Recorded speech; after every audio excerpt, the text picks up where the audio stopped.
é aqui a 9. Essa é muito escondida. Poucas pessoas conhecem sobre isso e até o próprio paciente que tem não sabe que tem. Por incrível que pareça, até o próprio paciente que tem isso não sabe que tem isso. É a sazonalidade. O que eu quero dizer com sazonalidade? Né? Sazonalidade é uma característica que a pessoa deprime sempre na mesma época do ano. Em geral, a sazonalidade mais comum é depressão no inverno, no meio do ano aqui no Brasil. Essa é a sazonalidade mais comum do bipolar. Pode ter outros tipos de sazonalidade. E aí a pessoa, depois de muitos anos com essa sazonalidade, começa a falar que mês de agosto é meu inferno astral, junho é meu... Eu sempre tô mal em junho. Ou se faz aniversário ali em julho, é porque é perto do meu aniversário, eu sempre fico mal.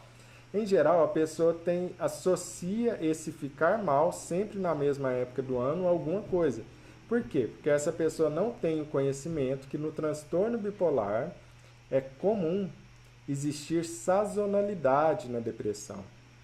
A depressão acontece sempre no mesmo período do ano. Todo bipolar tem sazonalidade? Não. Mas muitos bipolares têm sazonalidade. Muito mais do que pensam. Por quê? Porque isso é algo difícil de identificar. Se a pessoa não estiver atenta, se a pessoa não ficar atenta ao próprio humor, ela já se esqueceu como que ela estava lá atrás. Então, se eu não faço monitoramento de humor durante anos, eu não consigo pegar a minha sazonalidade. A não ser que seja uma pessoa atenta já de natureza. Mas o monitoramento de humor ajuda muito nisso. Quando eu monitoro o meu humor, uso estratégias de monitoramento do humor, o que ocorre? Eu começo a compreender mais facilmente onde estão os meus episódios de humor. Já explico logo de cara, né, que essa é a sazonalidade mais comum, deprimir nos meses de inverno e fazer mania e hipomania no início da primavera para frente. Só que o início da primavera para frente, fazendo mania e hipomania, existe uma correlação menos forte.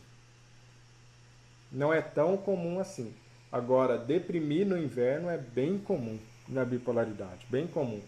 Isso tem muito a ver com aquelas alterações de ritmo biológico na bipolaridade, né?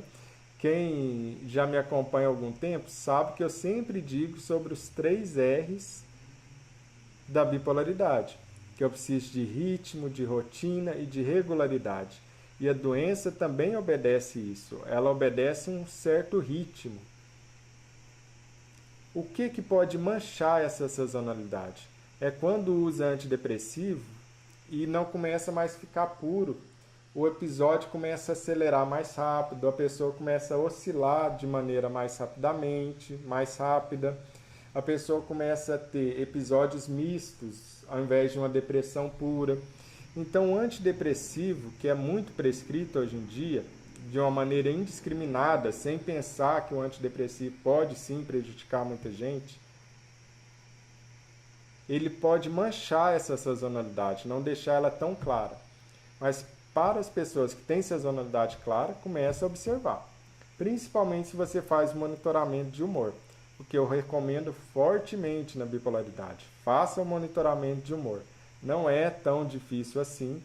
E eu vou falar sobre isso em uma das nossas lives. E vamos para a próxima.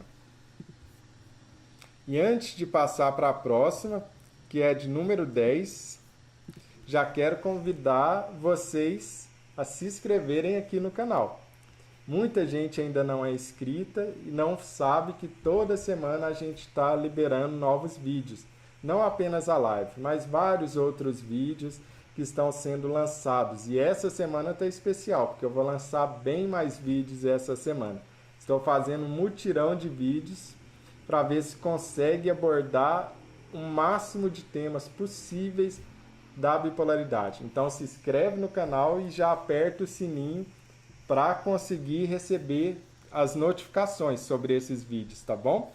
E vamos aqui para uma outra questão que deveria ser mais abordada. Essa deveria com certeza ser mais abordada. Dessa vez eu vou até corrigir o acento, de tanto que esse merece. Eu fui corrigir o acento, não deu certo. Eu não deveria ter pensado na correção dele. Pronto, deu certinho agora. Agora sim. A história familiar bipolar. Isso daqui é um ponto que às vezes eu vejo erros que não dá muito para acreditar. Por quê? Porque a história familiar de bipolaridade é um forte indicativo, fortíssimo indicativo. Tanto é que lá naquele índice de Harvard para diagnosticar a bipolaridade, isso tem um maior peso. Ter parente em primeiro grau com diagnóstico de bipolaridade tem um peso maior, vale 20 pontos nesse índice, que é o máximo que pode valer uma característica. Por quê? Porque a gente sabe que parentes em primeiro grau de alguém que tem transtorno bipolar tem 8 vezes mais chances do que a população geral de ser bipolar. Então já precisa desconfiar. Se esse parente em primeiro grau de repente começa a fazer uma depressão pós-parto, ou se esse parente em primeiro grau começa a deprimir aos 13 anos de idade, o que mais que a gente precisa para desconfiar de bipolaridade? Olha, a pessoa tem um pai que é bipolar e com 13 anos começa a deprimir. O que é que isso vai ser? Será que isso é uma depressão não bipolar? Dificilmente, dificilmente. A chance maior é que essa pessoa tenha um transtorno de bipolaridade que está abrindo aos 13 anos com a depressão. Essa é a chance maior, é um pensamento lógico. Então, a história familiar bipolar é importante, com uma ressalva. E essa ressalva aqui vale para todas aquelas pessoas que pensam: nossa, mas eu não tenho nenhum familiar com bipolaridade. Calma, respira e pensa comigo. É difícil de receber o diagnóstico correto de bipolaridade. A gente começou conversando hoje sobre isso. 10 anos para receber o transtorno bipolar tipo 1. Tipo 2, 13, 18 anos.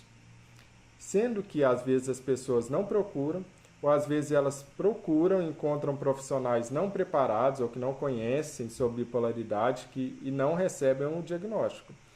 Então, você tem que procurar por outros marcadores de bipolaridade na família.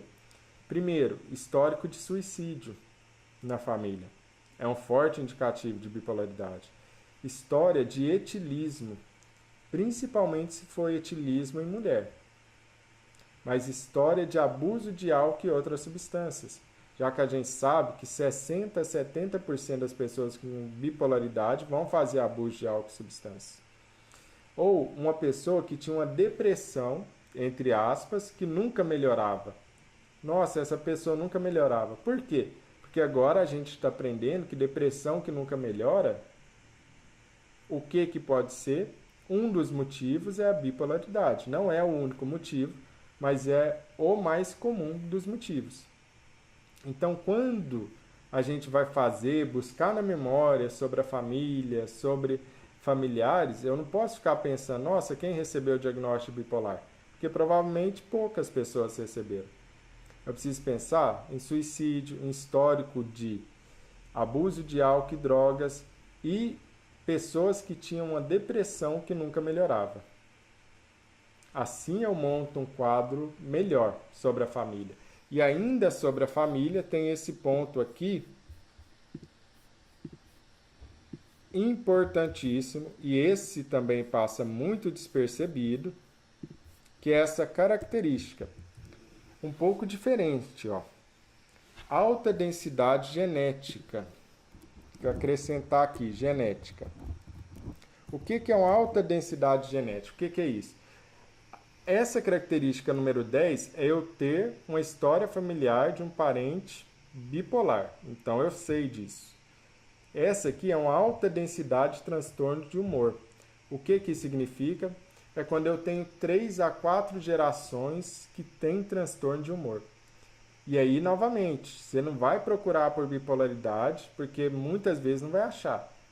o que você vai ver lá no avô, no bisavô, imagina, agora é difícil de receber o diagnóstico de bipolaridade com a internet, com muito mais acesso do que o bisavô tinha, do que o avô tinha. Imagina naquela época, qual a chance da pessoa receber o diagnóstico de bipolaridade. Então, você vai ter 3 gerações, 4 gerações. Eu tenho pacientes que me contaram até a 5ª geração, que eles eram a 5ª geração. Que o avô tinha uma depressão, que o bisavô tinha suicídio ou problema com álcool, que o pai ou a mãe tinha transtorno bipolar. Então, quando eu vejo uma alta densidade genética de transtorno de humor como esse, eu preciso considerar a bipolaridade. Então, histórico familiar é importantíssimo no diagnóstico de bipolaridade. Importantíssimo. Eu preciso pensar sobre isso. Ter um parente em primeiro grau já é um indicativo, ou ter uma alta densidade genética de transtorno de humor já é outro indicativo.